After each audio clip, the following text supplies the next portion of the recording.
Alright, so now let me offer the entire explanation about cost of redeemable debt. Please carefully understand this point. When do we say that a debt is redeemable?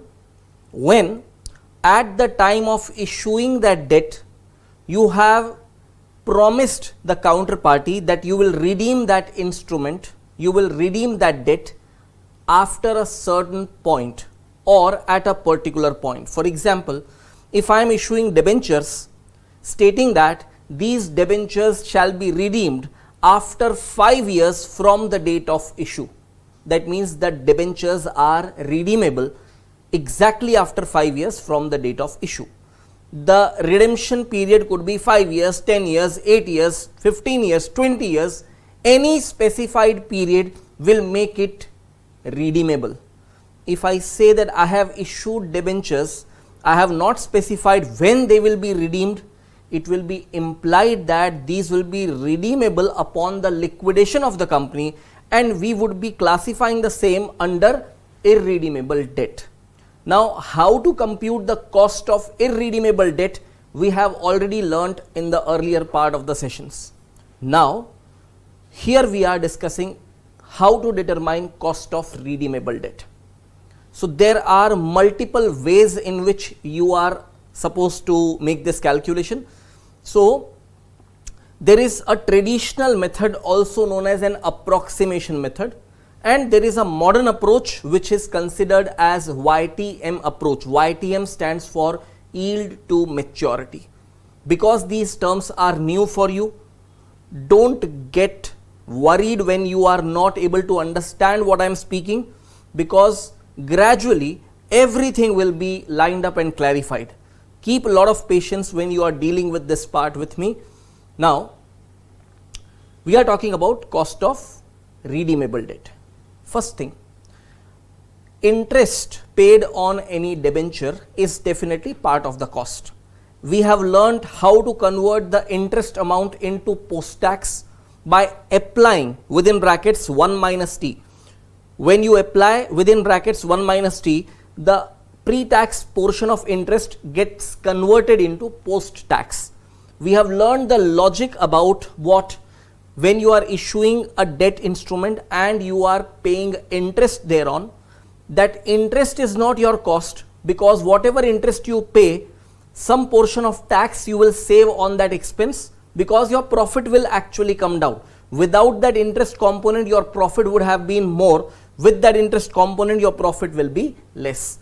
As a result, because of the reduction in profit arising because of interest expenses, you end up saving substantial amount of tax on that profit. We have learned that.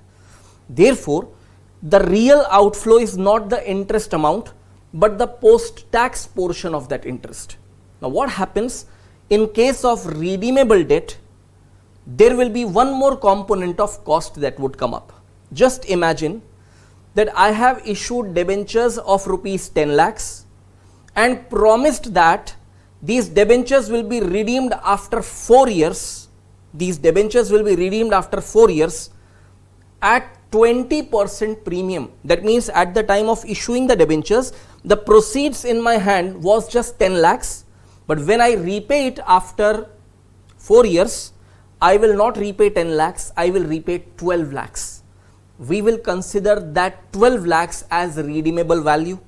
Now, logically, if you think, redeemable value and the net proceeds, these two amounts are different. When I collected the money, I collected 10 lakhs and I am promising to pay back 12 lakhs over and above the interest that I will pay. Suppose these were 9% debentures, then every year 9% of that 10 lakhs of nominal value I will definitely pay as interest. Over and above that, I am giving you one extra benefit, that I borrowed from you 10 lakhs and I am repaying you 12 lakhs over and above the interest. So, don't you agree? If that is an extra benefit for the debenture holder, it will be an additional cost upon the company. As a result, what will happen to the post-tax amount of interest, or simply you can say to the amount of interest, you should add the component of expense arising because of redemption of debentures at premium. And how would you do that? 12 lakh is the redeemable value. 12 lakh is the redeemable value. From that you subtract 10 lakh, that was the net proceed. So additional cost upon me will be 2 lakhs. That 2 lakhs of cost doesn't arise at any one particular year. It will be spread over the life of the debt. If the life of the debt is 4 years, you will spread that cost over 4 years. Therefore, you would find that when we write up the formula of cost of debt, that is cost of redeemable debt, apart from interest cost, there will be another factor of cost which within brackets we would write as RV minus NP. RV stands for redeemable value minus NP. NP stands for net proceeds. In my example that I am giving you just now, RV in that example was 12 lakhs, NP was only 10 lakhs. 12 lakhs minus 10 lakhs will give you additional cost of 2 lakhs which must be spread over 4 years. So 2 lakh has to be divided by 4 years. 4 years will be considered as N as per the formula. So the additional component of cost that comes up will be RV minus NP divided by N. Now in the denominator, we cannot take 10 lakhs, we cannot take 12 lakhs because 10 lakhs was initial value, 12 lakhs was redeemable value. We are going to take simple average of the initial value and redeemable value, or in other words net proceeds and redeemable value. That is why in the denominator, in the formula you would end up writing RV plus NP divided by 2. When you do apply that formula, the resulting cost of debt would be the cost of debt as per approximation method. And friends, I told you, listening to me right now, writing notes, everything doing will still not give you 100% clarity unless you have taken at least one calculative example. Once you take one calculative example, task will be done. And therefore, I have asked you to maintain patience. So what I'll do is, I'll take you through some important notes over here, and I would want you to note down everything. If you don't understand any particular matter over there, I have requested you that keep patience. By the time we solve one important question, you will be having 100% clarity. That is my assurance. So let us first go through some important notes, and then only we will be taking up questions for solving. So under the heading cost of redeemable debt, please write cost of redeemable debt can be determined by using two different approaches. Number one, approximation method. Within brackets you write two versions. There are two different versions of that approximation method. And number two, YTM approach. YTM stands for yield to maturity. Let us move ahead and write further the approximation method. Now here what we do is, post-tax KD can be directly determined by using this approximation method formula. The logic behind this formula partially I have explained you, and in the complete notion you will understand when we are taking calculative examples. But if you still would want to understand something, the first component of cost of debt in this formula is interest into 1 minus T, that indicates the post-tax component of interest cost, plus the second term over there is RV minus NP divided by N. Some time back I gave you an example where net proceeds were 10 lakhs, redeemable value was 12 lakhs. So you are taking from debenture holders proceeds of 10 lakhs, but you are promising to repay an amount of 12 lakhs. As a result, you are giving 2 lakhs extra. That 2 lakhs extra will be spread over the life of debentures, that will be 4 years as per the example that I have given you some time back. So when you put it in the formula notation, it should be logically 12 lakh minus 10 lakh divided by 4 years. And when you put it in these symbols, it should be redeemable value minus net proceeds divided by the life of debt, or RV minus NP divided by N. Now this whole thing should logically be divided by one single amount. But do you notice one thing? If you are issuing debentures at 10 lakhs and redeeming them at 12 lakhs, the value of that debt is not stable. It is changing, and therefore we are supposed to take the denominator as a simple average of these two values, that will be 10 lakhs plus 12 lakhs divided by 2, or you can write it by formula as RV plus NP divided by 2. RV is 12 lakhs, NP is 10 lakhs. Aggregate of these two and divided by 2, you will be getting the average value. So let us do one thing. Let us write up the meaning of each of these symbols. RV stands for redeemable value, NP stands for net proceeds, N stands for life of debt, and T stands for tax rate. Now I told you friends, complete understanding will be developed only after taking up a calculative example. Let us move ahead, and what we do now is we write up another version of approximation method, which indeed sounds little more logical, a better version I would say. Pre-tax KD should first be determined. It is similar type of formula, but do you notice interest is not taken as a post-tax, interest also is taken over here as pre-tax.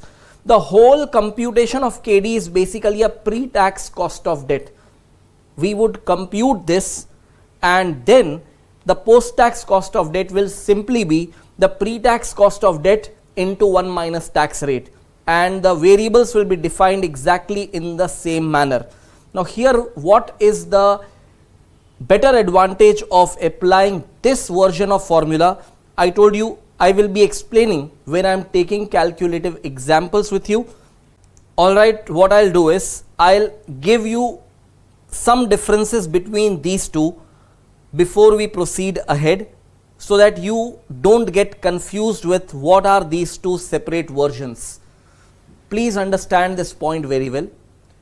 The earlier formula that I have displayed on screen, which I don't call a proper version of the formula, over there the factor of 1 minus t was applied only on interest, whereas when you take redeemable value minus net proceed divided by n number of years, that is also additional component of cost of debt, and logically as per tax law this is also allowed as an expense from taxation viewpoint.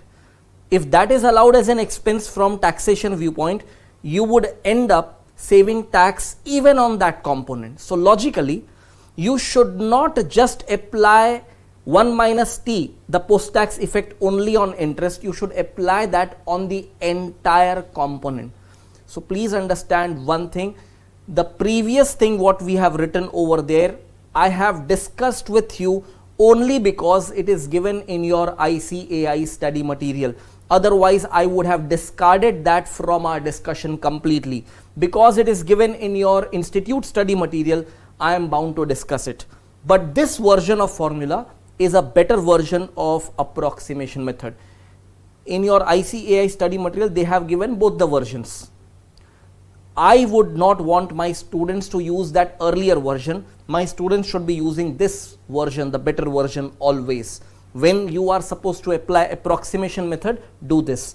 But if at all you find some questions in study material solved using that earlier version, don't get confused. That is indeed not a correct version of the formula. This is the better version. I would want you to use this. I am sure you people have understood the difference between the two. In the first version, what we have learnt few minutes back, the tax benefit was taken only on the interest component. In this version, we are taking tax benefit on the overall cost of debt, which is more logical. In fact, I would say this is only something correct. However, these both versions of approximation method is still approximation. The true cost of debt can be determined using the concept of YTM, that is yield to maturity, and that is the modern approach. In fact, do you know one thing? Only in India, when you are dealing with Institute of Chartered Accountants of India, Institute of Cost Accountants of India, ICSI, when you are a company secretary exam students, over here in India we have this problem that these institutions are still lagging to and attaching themselves with these traditional approaches whereas we have better approaches now, something called as yield to maturity. Worldwide, these concepts have been discarded already long back, years back. I do not understand why ICAI is still sticking to that, and if it is still sticking to the older version, at least use the better version of formula is what I always argue, but they are not going to listen. These people, they are not able to understand what is today's requirement and draft the study material accordingly. Something which is outdated, still there in the syllabus. Something which is a wrong version of formula, still there printed in the textbook, and students unnecessarily will be carried away with those notions. The moment you step outside the boundaries of India, and if you have these wrong notions fit into your mind, you will be the ones who will suffer. ICAI is never going to suffer. They will never have any problem because they are the ruling authority. You, on the other side, should not end up suffering, and that is why you should be aware of what is right, what is wrong, what is preferred, what is not, and what is the status of concepts across the world. If you happen to read CFA textbooks, you know CFA Institute, origin from USA, you would read the first level of CFA book. When they come to the concept of cost of debt, the first thing they write in their book is wrong approach of determining cost of debt, and they give this formula. And then they mention what is the correct approach, and the correct approach is nothing but yield to maturity concept. Anyway, we are about to learn that yield to maturity concept also. So just pay attention on the screen. I'll take you ahead and explain the same over here. So let us move ahead and we talk about yield to maturity. Basically, yield to maturity is nothing but IRR, that is internal rate of return. So the yield to maturity or YTM indicates IRR of the debt, because the investor who is debenture holder has invested in this debt instrument. Whatever be the internal rate of return for that debenture holder will actually become the cost of debt for the company.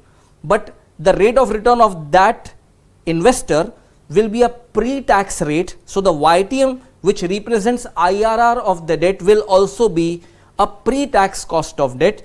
Now to simply convert that into post-tax cost of debt, what you will do is, to the YTM, you apply that factor of 1 minus tax rate. That's all.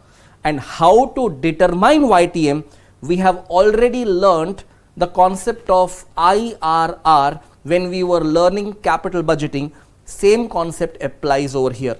Now there is one benefit of that approximation formula that we have learnt, and I am going to draw that benefit into our calculations when we move ahead.